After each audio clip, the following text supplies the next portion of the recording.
Howdy, this is James with the Redink Black Coffee Podcast for Wednesday, April 23rd. I am a graphic designer available to help you promote events and business, but in the meantime, we gather here to talk about life, specifically my life, but I'd like to be talking about other people's lives as well.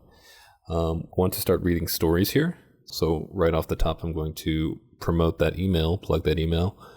That is redink@redandblackdesign.com. You can write in. Specifically, I want stories to read on the podcast, stuff to react to, stories about times that were tough, times that you got through, times that you are going through, that overall will make you a better person or have something to learn from. I think there's a lot of power in storytelling tough parts of your life. Not always tough. I'm being kind of ominous. It doesn't have to be like, oh, my life changed at this moment. It could be something little. In fact, this week, I kind of got a refresher in, you could call it character, a test of character. I messed up. Professionally, I messed up. This is a work story, and overall, it ended up okay, thankfully. What had happened this week, it's been a really busy week, but I guess I'll start with that story. What had happened this week is a client had ordered every door direct mailers, which if you don't know is the post office's retail advertisement. So you have a postcard that's formatted a certain way, and you take it to the post office and submit a bunch of little forms. They have to be packaged correctly, and you give that to the post office. They charge you a bunch of money, but it's cheaper than regular mailing because it's going aimlessly to zip codes. So whenever you receive like spam credit card stuff, that's every door direct mailing. You might also see like local things coming into your mailbox. Just paid advertising that's kind of untargeted but targeted to a zip code, so it's good for local business. Anyways, I had a client come in for mailers, and they run a garden, so obviously the springtime is going to be pretty important for them, and I messed up. They've done this before, as in they've ordered this item before, and it's turned out fine. It's been great. They've done it a few times, but this time I let myself get too busy, and I overlooked a tiny little email. At some point, they turned in their artwork, and I processed it with the order, and then our vendor flagged me that their artwork had low resolution, which is an issue if you want to look like you are worth looking at. And normally I just approve it, send it through, because that's the customer has seen it already. If it's really problematic, I might address that with the customer before I send it, but this seemed okay. But anyways, I missed that email, and it could be for a few reasons. One reason is I'm not the only person who checks this email in particular that it would go to, and I may have missed it because somebody else looked at it and didn't inform me or take action. That's one option. I think the more probable option is that I received many orders at this time, and another order also got flagged for low resolution. So I think I went into my client and approved their artwork, and then maybe ignored the previous one. But who can really say? I don't know. Either way, I missed it. I should have been on top of it and focused, or like checking in, following up on my orders. But I place a lot of orders, and there were so many placed that particular order fell to the wayside on the second page. So the time comes due, they need their postcard mailers, and they're not here. They're not even in production. It's bad. I think this, in any kind of like commercial advertisement business, like we're a printery, but if we were like an advertising marketing business, this is definitely cause for like follow-up meetings and stuff, missing a deadline. So I was pretty hard on myself. I'm still pretty hard on myself. Overall, everything's fine, but thankfully the customer was adaptable. And when I explained the situation and that our current options were just like not viable, because if you place a rush order on an order that size, they'll charge you like 3 times the price. And my boss obviously couldn't cover that. So I had to come forward and be like, oh yeah, I messed up. And I think this morning where all of this happened is kind of like the test of character. I think if this had happened to me 5-6 years ago, I'd be like shutting down with anxiety. I've done it before. There is actually an order. I used to get so worked up about orders, and now I just kind of realize that like making mistakes is important. I think making mistakes kind of helps you realize that you are allowed to make mistakes. But when I first started out, I was just wound up. But yeah, in my early years, there was a annual report for a bank that we did, and I messed this up royally. There was an issue with one of the color swatches when you're working in print. You shouldn't have any RGB colors, and there was one that snuck in there, and so I went in and changed it. But somewhere in that process of changing it, I selected this whole page and made it into that color. It was blue, so that whole page looked blue, and I sent it out to print, and that's bad. Luckily, that page was dedicated to a branch of the bank that isn't really a branch, and I think I got a lot of grace for that because my boss is involved with that bank, and so he had a lot of leeway so he had a lot of power to ease that over. I've been very fortunate to not lose my job over these mistakes, but it just sucks to make a mistake. You don't want to be that guy, but sometimes it's important to be that guy multiple times so that you can see how you measure up each time. I think I handled it a lot better this time than I did before. And I'm not even I'm beating myself up about it, but I'm not anxious about it. Thankfully, this client was very adaptable and realized that the best they could do is redesign and repurpose their mailer and get the full effect with the new mailer. So we did it.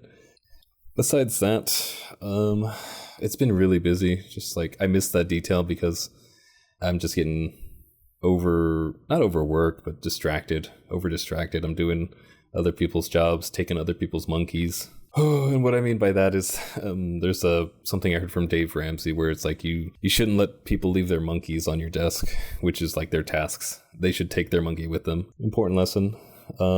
Unfortunately, I'm in the position where I am the only person who knows how to do my job and a lot of these other things. And I don't feel bad about that. I want to be the most capable person. It doesn't mean I want to be the only person doing things on the team. But even today, I went to the gym. And I've been having this week, day after day, of getting rolled. Feels like I'm really busy just doing a lot of everything. So I like my gym time. I kind of meditate. But today being this week already being so frustrating, I really wanted to push myself, and it turned out being such a busy time for the gym. There's lots of young people around, and I couldn't get a weight room, but I still pushed myself. I've been running more lately. I've been trying to fit running into my routine. If you don't know, I have a bodybuilding routine. I mean, I look good, but I sit at a desk all day, so I look good for a person who sits at a desk all day. But I need to just start pushing it further. I got back on my protein. Anyways, I couldn't get to the benches, which is what I wanted to do. Wanted to do chest, but it was all busy, and I didn't feel like waiting around or working in with somebody because there were so many people around. So I got back on the treadmill, and my knees I got old man knees now. It's it's not aching, but I could feel that it was just it got hammered with the last run I did. I tried to do a 28 minute 3-mile sprint because for some reason that's the number I pulled. It's the Marines fitness test time, and I was if I'm gonna have a number to aim at, might as well be that one. And so I've been doing the 3-mile sprints lately, and my knees are all banged up. But even then, I pushed through today. My knees actually hurt starting to run, but it's I dug deep, and I'm glad I have that in me to buckle in and just get a thing done. The problem is I feel like I'm getting pulled in different ways, and some of that is myself. I've been having trouble with this Google Ads. Google Ads is such a maze. Specifically, I'm having issues with the billing. I think I made a campaign and enabled it and stuff, but the billing hasn't started tracking, so I'm seeing signs that it's not working, and my assets as in images that are used for the ads are not being approved, which I've read is an issue that people have. And what you should do is just simplify your issues. I'm using raw portfolio pieces that include a lot of text and stuff, and I think that's what's bungling it up. So I've been trying to work on that lately, but it's getting squished in between other things. Streaming on Mondays and Fridays, and Easter was this weekend. Oh, rip the Pope. That guy really hung in there. To be that age and fight double pneumonia That's digging deep. I think he was really just digging deep for Easter. And he made it. He got through Easter. They paraded him around, and then he was like, all right, I'm done. I'm out. Peace. At least that's how I like to see it. I think when people have a reason to live on, and you hear stories about it, it's like it really carries you through, and then that thing gets done, and there's like, oh, they're out. And you can look at it with respect. Like, that man really did it. I'm not Catholic, but I can just admire a man who fights double pneumonia. Anyways, what was I talking about? Oh, being distracted. Google Ads. I've been trying to fix Google Ads is what I'm getting at. And it's taking a lot of time because I easily get distracted and stuff. But I think I just need to get back into the process. Trust the process, as they say. And what I mean by that is do it the right way. I am a person who likes to rush. I love to just get as many things done as I can.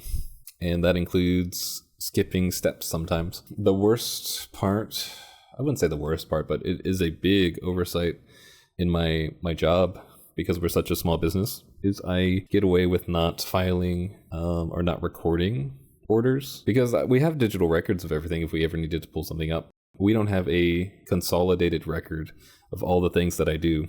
So we can't really see the effect that I'm having. And I know it's a positive effect. I don't know how positive. I don't ever look at the money because I just say it's above my pay grade. I'm already doing enough stuff, but it's like, no, I need to just like tell people to keep their monkeys, and I need to discipline myself in that so that I can get the things that I want to get done, and I can do it the right way, in a productive way, where I can have, in this case, I would have that record that I could show, that I could refer to, that I could improve on. But not only that, I could look back on what needs to be followed up on and not miss the mailers that were easily avoidable, or the issue was easily avoidable. So there's a right way to do things, and sometimes that includes disciplining people, I guess. Telling people that you are not available to do their job. And I think I need to take that into my own business as well, because I'm trying to stay on top of social media, plus the advertising. The discount I'm giving right now is 20% off new customers. If you need a banner, something printed and drop shipped to you, I can do that. But I'm trying to do like one thing a day, like a post a day, and fix the Google ads little by little a day. And it's like, I should just like stop and do it the right way and do it all. I could prepare social media for the month on one day, and it would take a bigger block of time, but it would just be done. And besides that, I'm gonna be trying that this week. So I'll have an update for you next week. That's my job this week. That's my homework. Besides that, I also realized that I'm not reading as much as I'd like to. You might notice that I've slowed down for this podcast compared to my other ones. I'm not doing this in the morning. I'm doing this late at night. Not late, but I'm doing this at night when I have some time to stop and think and relax. Everything is pretty much done. I just have some chores to do. But I'm not reading as much as I'd like to be. And I keep putting it off because I'm like, I like to read the audiobooks or listen to the audiobooks. I'm not a person who can just open up the book and stick to it. Especially with work and stuff going on. I need the podcast. I need the audiobook. But I'm always putting it off because I'm like, oh, it's so expensive. It's twice as much as the regular book. I should just buy the regular book, but I know I'm not going to.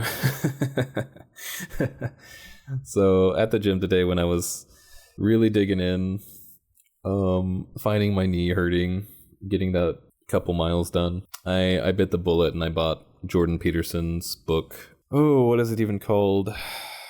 And I bought Jordan Peterson's book because I wouldn't say admire him, but I envy his analytical mind. He's really good at reasoning, and that comes with like a lifetime of psychology and lecturing and questioning. I like that about him. I think people have a lot of different opinions about him. I don't really know them. I don't really care. But I appreciate someone who can. And even in the preface of his book, he's talking about ideologies and stuff, and how he can't respect anyone in his little town or whatever it is because nobody can back up their ideologies. He's asking them, like, how do you reconcile this or that? And nobody has any good answers. And he's like, I can't respect you, or maybe not I can't respect you, but he can't respect their ideology, even if he shares the same ideology, because he's reasoned out that there's nothing behind that. I like that about him. And I genuinely do like to ask questions about people's beliefs in a non-confrontational way. I'm not trying to change your belief or anything. I'm just trying to ask questions and reason a little bit more out for myself, if nothing else. The book is called Maps and Meaning, The Architecture of Belief. So I'm going to try and read that. That's 30 hours. So that's going to take me a while. I'll probably have that done by next week, hopefully. And I will give you an update on that. And maybe I'll even buy another book and stay up to date with it. I'm trying to be better with money, but it's like a book is something I say you can't do without it. Like it's that important. You can't do without whatever book you're looking into, even if it's just like a fictional story or something. I feel like books will enrich you most of the time, but I never justify the cost, and I really should. Oh man, what else happened? Worked on a diesel truck with my Paul. Oh, I love going out to the country. I say the country, but it's just like half an hour out of Austin, which gets pretty rural. But I love that day getting out of the city and out of work, and just like there's nothing out there. You could just sit out there and there's nothing to distract you. So I get a couple hours in of that every week. That's a good time. I also want to try getting hours into walking around and looking at marketing, signs and stickers. I saw some graffiti today, like a lot of graffiti, just driving around town, running errands. And just like looking at people's artwork and stuff that's not on a screen, connecting with people, going to where the people go. I heard that was important from a businessman. I don't know who it was. It was a random businessman on Instagram. That was like, it's like you need to have somebody who can run the business when you're out, and you need to go out 1 day a week, 2 days a week, and just see what people are doing, what's up in the world. Go on walks. That's something I really do need to do that more, is just go on walks. Supposedly that's where the good ideas come in, when you have peace and you're just letting the world come to you. I don't do that a whole lot. I just dig in and try to work harder, which has worked to a degree. I have the spirit, I think, I've been thinking about this a little bit. I have the spirit of someone who is successful, but the rest of me is catching up. And I think I'm successful in a lot of ways, but I still have ways that I want to achieve. So I'm just fighting with that. It feels good to have the spirit of somebody who wants to achieve. That was another thing Jordan Peterson said, is I never thought about it. Enthusiasm. The word enthusiasm means in theos, in God, or God within. It literally goes back, like in the original meanings of the word, that you were possessed by God or close to God or something with God. And I've never heard it used that way. And I've never used the word enthusiasm because I just don't generally like that word the way I had heard it before. Somehow, now that it's connected to like zealots, it sounds like a more attractive word to me. And I mean that in a literary kind of way. I love to write about or read about, in fiction, I love to read about scenarios of obsession. Examples might be like Death Note, or My Hero, I guess, is like a lot of animes have that aspect of obsession. The hero wants to be the strongest, or the villain is only motivated by this one thing. There's a lot of, it's a powerful tool, a powerful motivator that can go a lot of different ways and take you a lot of places in a story. So zealots always stand out to me. Zealots being close to enthusiasm makes that word more important to me. In the real world, I'm not so hot on zealots. I am, well, it depends, I think. A motivator, like a self-improvement motivator, I'm thinking Eric Thomas, he could be classified or called a zealot. He's a priest, but he's also like a really strong motivational speaker. So I think zealots can be inspiring. It's what you do with the zealous motivations. Other than that, that's probably me for the past week. I do want to talk more about those moments of self-improvement, and I can't ask for that story without coming forward myself. I think that's just kind of hopeful. And I think it's important to connect with the host. So I do want to talk about like the moment where my life turned around, because I don't really get to talk about it a whole lot, and it's not entirely my story. This happened with a close circle of friends, but like back in the day, 8 years ago, 8 or more, coming out of high school and college, I was a very, very quiet person. I loved solitude. That was my obsession. But worse than that, I crave the attention of like people caring for me. And I don't know if that comes from like a household without care. I don't think that's the case. Like my mom loved me. My dad loved me.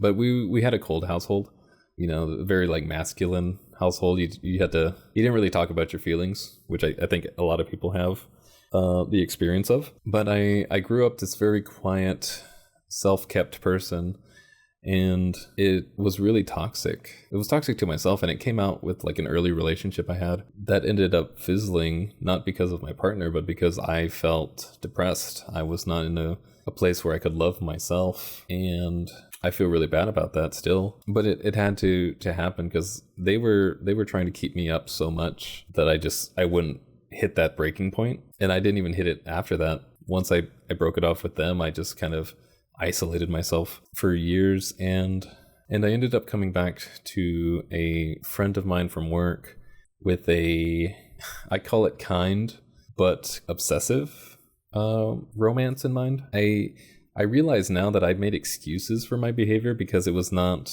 malicious, it was not harmful, besides being like socially harmful. I really had good intentions, and I just kind of like persuaded myself that it was okay to make passes and pursue this person when they clearly wanted nothing to do with me. And that went on for way too long. Like that person is very kind for tolerating me as long as they did. I would say that I actually hate the person I was. I don't hate people, but I do hate the person I was. And that's a really strong motivator for me. I used to have a lot of self-hate too, and it was coming out in, I want to say autistic ways. That's not quite the word I'm looking for, but it's like it came out in fascinations. I am a person that's like fascinated with samples, as in audio samples. A lot of the music I was listening to and still listen to was like electro EDM stuff, and they'll always put in a sample from a movie or something, and I've still got like stuff I could send you that has like samples of just quotes from movies that could be implied to cause self-hate or to be targeted towards oneself. So I was telling myself a lot of bad stuff, and I think I've come to a place where I can actually direct that in a meaningful way to improve myself. So like I said, I hate the person I was because they were selfish. Selfish is a good way to put it. I cared about this person I was pursuing, but it ultimately was a very selfish campaign. And so that goes on for way too long. Eventually, we take a trip to another friend's out of town in the big city. And I could not foresee this because it had never happened before, but I got too tipsy, as young people do. And some people I've told this story to are surprised that it only took me one time to switch things around. Like, oh, you got blackout drunk one time and you figured yourself out? It's so bad for you. My therapist later would say that I catch on quickly. But anyways, we're at this party. I get too drunk. The ride home is very awkward, I'm told, because mentally I was not there. I remember playing really sad music on my MP3 player, and I remember being sad, but I was just like so out of it that I can't recall anything else. These guys said I was acting really weird, and the morning after was just soul crushing. I felt really bad because I come to and everyone's giving me these faces and I don't realize what really had happened, but everyone is treating me differently, so I realized it's bad. Whatever I did was not okay. And as far as I can tell, I didn't do anything besides act weird, as in withdraw. I don't do this so much anymore, but I would withdraw all the time, and I would go to that place where I like hate myself or hate on myself. And I think some of that still was, like I said, selfish, looking for attention. So I just in general hate that person today. I'm glad they're gone. But in any case, we have to drive back.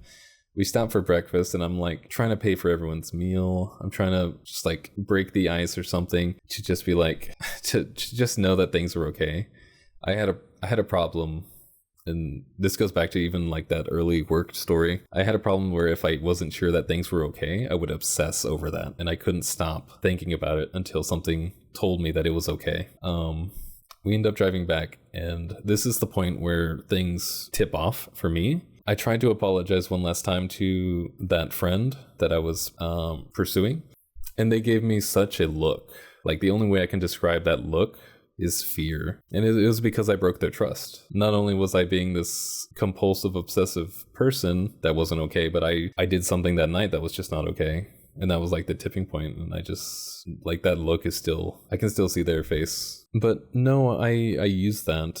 I'm not saying that as a soul crushed person who's like stuck on failure. I'm stuck on that failure in the efforts to use it to improve myself. That was a point where I realized things are not okay. I really need to like buckle down into a change because the people I care about are being affected. And so after that, I went to therapy.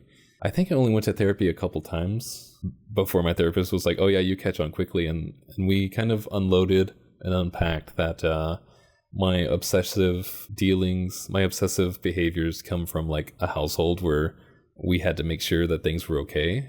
You know, we weren't a rich household. And so I would always see my parents buckling down and like doing everything they had to do to make sure things were okay. And if they weren't working together, they were at each other's throats, which is, I think, common. But that just got ingrained in me that you have to work until everything is okay. And even if it costs you, mental health.